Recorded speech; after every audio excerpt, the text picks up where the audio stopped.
দুর্বৃত্তরা তাকে গুলি করে হত্যা করতে চেয়েছে। মাথায় গুলিবিদ্ধ হয়েছে, মাথার এক পাশ দিয়ে গুলি লেগে আরেক পাশ দিয়ে বের হয়ে গেছে গুলি। বাহ্যিকভাবে বেঁচে থাকার আর কোনো সম্ভাবনাই নাই।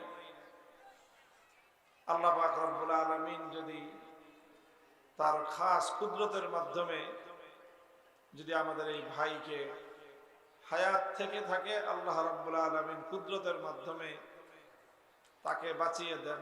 এছাড়া দুনিয়ার জাগতিক চিকিৎসা বিজ্ঞান অনুযায়ী এটা খুবই কঠিন। আমি শরীফ ওসমান হাদিকে দেখে এসে নিজেকে ধরে রাখতে পারতেছি না যে এমন একটা তাজাদ প্রাণ। কয়েকদিন আগে সে বলছে তার ছোট্ট একটা বাচ্চা আছে, সে এক সাক্ষাৎকারে বলতেছিল যে কোনো সময় আমাকে মেরে ফেলবে, আমার একটাই অনুরোধ থাকবে এই জাতির কাছে, তারা যেন আমার বাচ্চাটাকে দেখে রাখে। তারা একে একে এই সকল প্রতীকগুলোকে দূরে সরায় দিয়ে, জমিন থেকে সরায় দিয়ে এই জাতিকে ভয় পায়া দিতে চায়।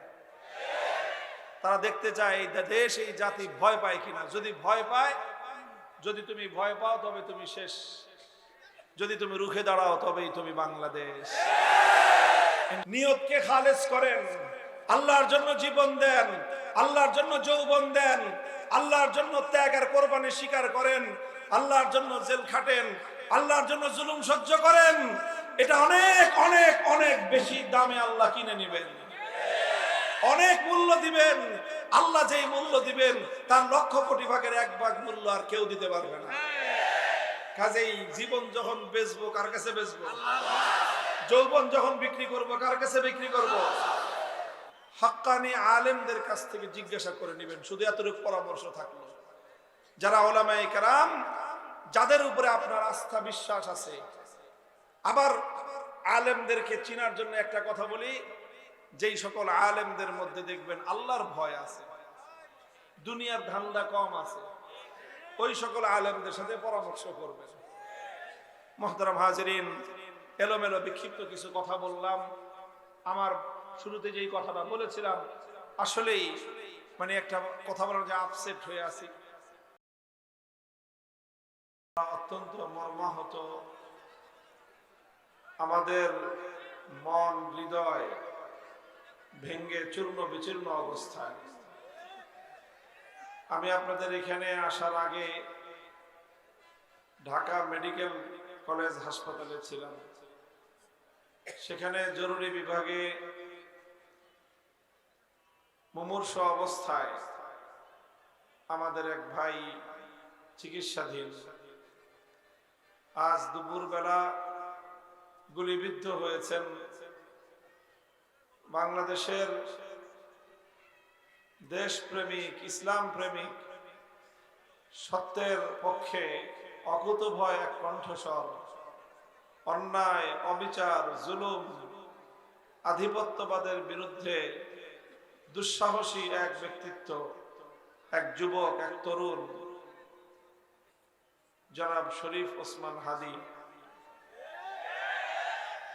দুর্বৃত্তরা তাকে গুলি করে হত্যা করতে চেয়েছে, মাথায় গুলিবিদ্ধ হয়েছে, মাথার এক পাশ দিয়ে গুলি লেগে আরেক পাশ দিয়ে বের হয়ে গেছে গুলি।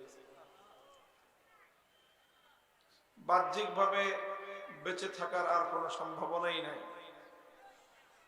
আল্লাহ পাক রব্বুল আলামিন যদি তার খাস কুদরতের মাধ্যমে যদি আমাদের এই ভাইকে হায়াত থেকে থাকে, আল্লাহ রাব্বুল আলামিন কুদরতের মাধ্যমে তাকে বাঁচিয়ে দেন। এছাড়া দুনিয়ার জাগতিক চিকিৎসা বিজ্ঞান অনুযায়ী এটা খুবই কঠিন। তো আসলে এরকম একজন মানুষ বিগত 1-1.5 বছরে 5ই আগস্টের পর থেকে, জুলাই বিপ্লব থেকে নিয়ে এই পর্যন্ত তার বক্তব্য, তার কথা, তার কার্যক্রম এদেশের প্রতিটি তরুণ যুবক যারা বাংলাদেশটাকে ভালোবাসে, যারা অন্যায় অবিচারের বিরুদ্ধে কাজ করতে চায়, তাদের প্রত্যেকের জন্য এই লোকটার কাজ, তার কথা, এটা একটা অনুপ্রেরণাদায়ক। একটা আদর্শ মাইল ফলক। কিন্তু দুর্ভাগ্য আমাদের যে আমরা এমন এক দেশে বসবাস করি যে আমাদের দেশটাকে ভালোবাসাটা বড় অপরাধ হয়ে গেছে। এই দেশকে ভালোবেসে কেউ বড় কিছু করতে চাইলে তাকে বাঁচতে দেওয়া হয় না। আমি আসলেই আন্তরিক, একেবারে বাস্তবিক পক্ষেই বিমর্ষ অবস্থায় আমি আমার এই ভাইয়ের একেবারেই শয্যাপাশ থেকে এসেছি। উন্নত চিকিৎসার জন্য তাকে ঢাকা মেডিকেল কলেজ হাসপাতাল থেকে আরেক জায়গায় স্থানান্তর করা হয়েছে, এভার কেয়ার হাসপাতালে। শেষ মুহূর্ত পর্যন্ত ওখানেই ছিলাম। পরিস্থিতি খুবই জটিল। তো জানি না এই দেশ এবং এই দেশের যারা দায়িত্বশীল, বিশেষ করে বিভিন্ন গোয়েন্দা সংস্থা, তারপরে আইন শৃঙ্খলা রক্ষাকারী বাহিনী, তারা এই জাতীয় অন্যায় এবং অপরাধ বন্ধ করার ক্ষেত্রে কি ভূমিকা রাখতেছেন, কি ভূমিকা রাখবেন, সেই বিষয়ে আস্থা রাখা যাচ্ছে না। এরকম আরো কত হাদি, আরো কত যোদ্ধা, কত দেশপ্রেমিক, কত সত্যের সৈনিক ন্যায় এবং ইনসাফের পক্ষে কথা বলতে গিয়ে তাদেরকে প্রাণ হারাতে হবে জানি না। তবে আমরা যদি শপথ করতে পারি যে এই কোনো মৃত্যুর মিছিল, এই জাতীয় কোনো আক্রমণ, আমাদের জীবনের কোনো হুমকি আমাদের কাউকে সত্য প্রতিষ্ঠার এই সংগ্রাম থেকে, আল্লাহর দ্বীনকে বিজয়ী করবার এই আন্দোলন থেকে, অন্যায় এবং অবিচারের বিরুদ্ধে বাংলাদেশ বিরোধী আধিপত্যবাদী যে শক্তি, সেই শক্তির মোকাবেলা থেকে আমরা এক চুল পরিমাণ পিছপা হব না। এই শপথ যদি আমরা নিতে পারি তাহলে এই রক্ত, এই জীবন, এই আত্মত্যাগ ইনশাআল্লাহ এটা ব্যর্থ হবে না। আমি একটা কথা বলি যে বাংলাদেশ এবং ইসলাম এক সূত্রে গাঁথা। আমার আব্বাজান মরহুম শাইখুল হাদিস আল্লামা আজিজুল হক রহমতুল্লাহ আলাইহি একটা কথা বলতেন যে বাংলাদেশটা যেইভাবে গড়ে উঠেছে, বাংলাদেশের মানুষের যেই স্পৃহা নিয়ে তারা বাংলাদেশকে প্রতিষ্ঠা করেছে, এই দেশের প্রতি ইঞ্চি মাটি আমাদের জায়নামাজের মাটি। এই মাটিতে আমরা আল্লাহর দরবারে সেজদা দেই।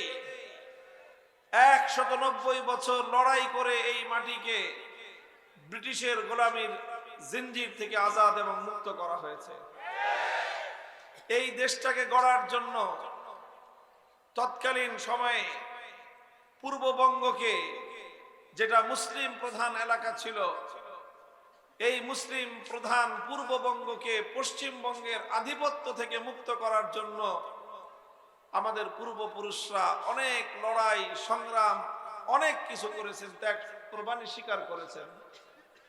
1947 সালে যখন দেশটা বিভক্ত হয় গোটা ভারতবর্ষ, তখন এই জনপদের মুসলমানেরা তারা ভারতের সাথে থাকে নাই, তারা দিল্লির গোলামীকে মানে নাই, তারা ঐক্যবদ্ধ হয়ে এই বাংলাদেশ নামক ক্ষুদ্র একটা অংশকে ভারতের মানচিত্র থেকে আলাদা করেছিল শুধু একটা ইচ্ছা এবং অভিপ্রায় নিয়ে, একটা চাওয়া পাওয়ার জন্য।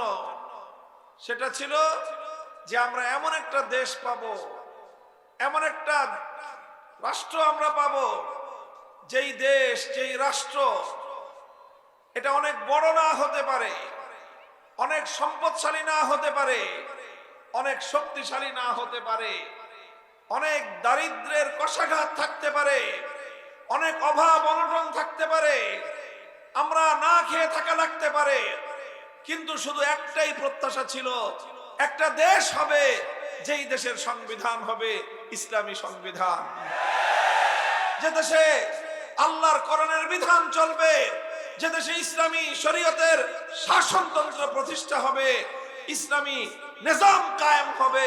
শুধু এক স্বপ্ন নিয়ে এদেশের মানুষ এই ভারতের মতো বিশাল শক্তির সাথে টক্কর দিয়ে দিছে। মোহতারাম হাজিরিন, কিন্তু দুর্ভাগ্য আমাদের যে যাদের সাথে আমরা জোট বেঁধেছিলাম সেই পশ্চিম পাকিস্তানি খান পাঠান গুলো 24টা বছর শাসনের নামে আমাদেরকে শোষণ করেছে, জুলুম করেছে, অধিকার দেওয়ার কথা বলে অধিকারগুলো শুধু হরণ করেছে, ভ্রাতৃত্বের কথা বলে আমাদের উপর প্রভুত্ব ফলাতে চেয়েছে, আমাদেরকে অধিকার না দিয়ে গোলামীর শিকলে আবদ্ধ করে রাখতে চেয়েছে। এই করতে করতে কোরআনের শাসনের কথা বলল, অথচ দিল আমাদেরকে বৈষম্যের শাসন, ইনসাফের শাসনের কথা বলে আমাদের অধিকারগুলো কেড়ে নিল। আমরা বড় নির্যাতিত নিপীড়িত এক জাতি। 190 বছর লড়াই করলাম যাদের বিরুদ্ধে, মুক্ত হলো, দেশ স্বাধীন হলো। আমরা স্বপ্ন দেখলাম আল কোরআনের শাসন হবে, ইসলামী শাসন কায়েম হবে, কোরআনী শাসন ব্যবস্থা, কোরআনী বিচার ব্যবস্থা প্রতিষ্ঠা হবে। কিন্তু এই খান পাঠান গুলো 24টা বছর সেই স্বপ্ন পূরণ হতে দেয় নাই। এরপরে আসলো আরেক যুগ। আমরা বৈষম্যের বিরুদ্ধে, অত্যাচার অবিচার জুলুমের বিরুদ্ধে বীর বাংলাদেশের মানুষ পশ্চিম পাকিস্তানি খান পাঠানদের বিরুদ্ধে মুক্তিযুদ্ধে ঝাঁপিয়ে পড়লো। 7 কোটি মানুষ লড়াই করলো। সাহাবায়ে কেরামের তো জামা কাপড় ছিঁড়াই থাকতো, খলিফা হয়ে গেছে তাও জামার তালি ছুটে নাই। তো এই কাপড় চাপড় দেখে গেছে, এই বেটা ভালো জামা গায়ে দেওয়ার পয়সা নাই, 2 বেলা পেট ভরে খাইতে পারস না, আইসস রোমান সাম্রাজ্যের সাথে যুদ্ধ করতে। জানোস রোমান সাম্রাজ্য কি জিনিস, কে পাঠাইছে, কেন পাঠাইছে? এই 2টা প্রশ্ন ছিল। তিনি কি জবাব দিলেন? তিনি 2টার প্রশ্নের 2টা ছোট্ট ছোট্ট 2টা জবাব দিলেন। প্রথম কথা, কে পাঠাইছে? আল্লাহু ইবতাসানা, আল্লাহ পাঠাইছে। কে পাঠাইছে? চিৎকার করে বলো, কে পাঠাইছে? মিছিলে যাইবা, সংগ্রামে যাইবা, আন্দোলনে যাইবা, যেটাতেই যাও এমন কাজে যাইবা যেন বলতে পারো আল্লাহ পাঠাইছে। এমন কাজে যাইও না যেখানে বলতে হয় নেতায় পাঠাইছে। ভাই আমিও পাঠাইতে চাই না, আমার কথা কেউ বলো না। এমন কাজ করবা, এমন আদর্শের জন্য লড়াই করবা যেন তুমি বুকে হাত দিয়ে বলতে পারো কে পাঠাইছে। এটা তোমাকে কেউ মাসলা দেওয়ার দরকার নাই, ফতোয়া দেওয়ার দরকার নাই। আমি তোমাকে তোমার নিজের আত্মাকে জিজ্ঞাসা করতে বললাম। তুমি এমন কাজে যাবা যেই কাজে তুমি বুকে হাত দিয়ে বলতে পারবা কে পাঠাইছে। সবাইকে ধোঁকা দেওয়া যায়, নিজেকে ধোঁকা দেওয়া যায় না। বলেন, এই জন্য আল্লাহ নবী বলেছেন ইস্তাফতি কলবাক, নিজের মনকে জিজ্ঞাসা কর, তুই বেটা তুই কি সঠিক পথে আসো না ভুল পথে আসো, নিজেরে জিগাও। বিবেককে জিজ্ঞাসা করো। আমাকে জিজ্ঞাসা করলে হয়তো আমি তোমাকে ভুলভাল বুঝে আমার দলে টানতে চাইবো, ওনারে জিজ্ঞাসা করলে উনি ভুলভাল বুঝে ওনার দলে টানতে চাইবে। তুমি তোমার বিবেককে জিজ্ঞাসা করো, তোমার বিবেক কোনোদিন তোমাকে ধোঁকা দিবে না। এই জন্য সাহাবীর বলেছিলেন আল্লাহু ইবতাসানা, আরে পাঠাইছেন কে? এক কথার মধ্যে দুনিয়ার সমস্ত কুফরি শক্তির সাথে ইসলামী শক্তির পার্থক্যের বুনিয়াদ তৈরি হয়ে যায়। দুনিয়ার কুফরি শক্তি লড়াই করে কোন রাজার রাজত্ব টিকানোর জন্য, দুনিয়ার কাফের বাহিনী যুদ্ধ করে কোন বাদশাহী টিকানোর জন্য, কোন দেশের রাজত্ব টিকায় রাখবার জন্য, কোন নেতার নেতৃত্ব টিকায় রাখার জন্য, কোন দলের অস্তিত্ব রক্ষার জন্য। মুসলমান লড়াই করে দেশের জন্য নয়, দলের জন্য নয়, নেতার জন্য নয়। মুসলমান লড়াই করলে এক আল্লাহর জন্য লড়াই করে।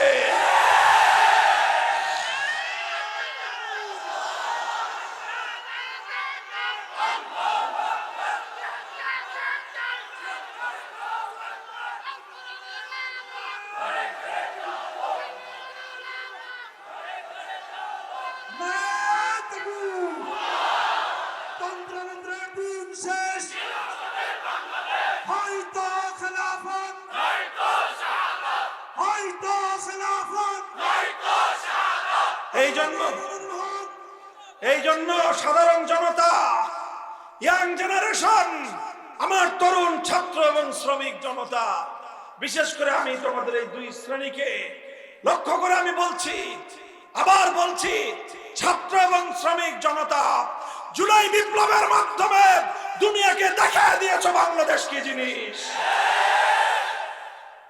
তবে একটু কাম বাকি আছে, তোমাদের অর্ধেক হয়েছে, বাকি অর্ধেক বাকি আছে। রক্ত দিয়ে জীবন দিয়ে ফ্যাসিবাদ বিতাড়িত করেছ, আরেকটা লড়াই করতে হবে, আরেকটা সংগ্রাম করতে হবে, আরেকটা বিপ্লব করতে হবে আল্লাহর জমিন আল কোরআনের শাসন কায়েমের জন্য।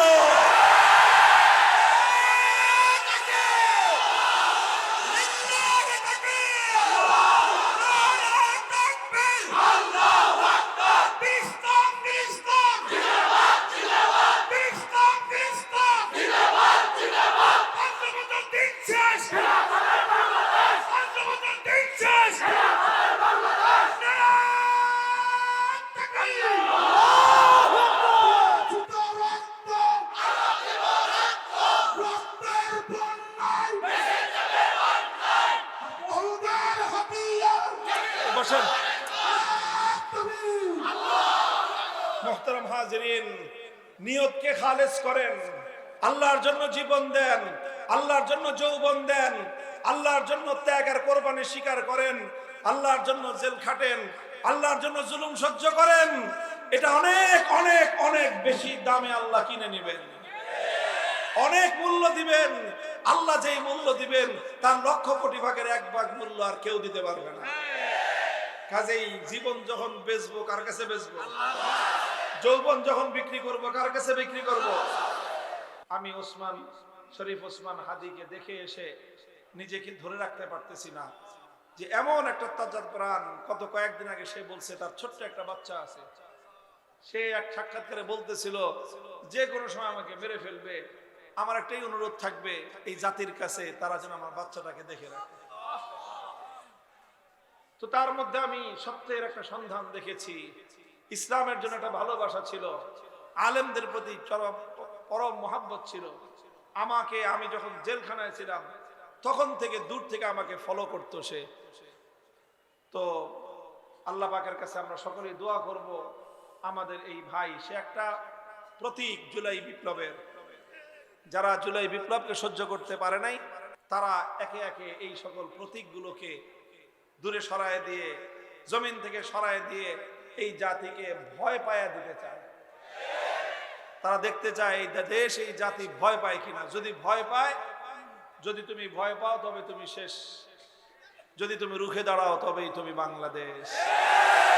ইনশাআল্লাহ আমাদের তো হারানোর কিছু নাই, বলেন ঠিক না বেঠিক? আল্লাহ পাক রব্বুল ইজ্জত আমাদেরকে কবুল করেন, আল্লাহর দ্বীনের জন্য কবুল করেন। এই জন্য যুবকরা, বিশেষ করে ইয়াংরা, তওবা করো, ভুল পথ থেকে ফিরে আসো সঠিক পথে। অবশিষ্ট জীবন, অবশিষ্ট যৌবনের শক্তি ব্যয় করব কার পথে? আল্লাহ আমাদের সকলকে কবুল করেন, তৌফিক দান করেন।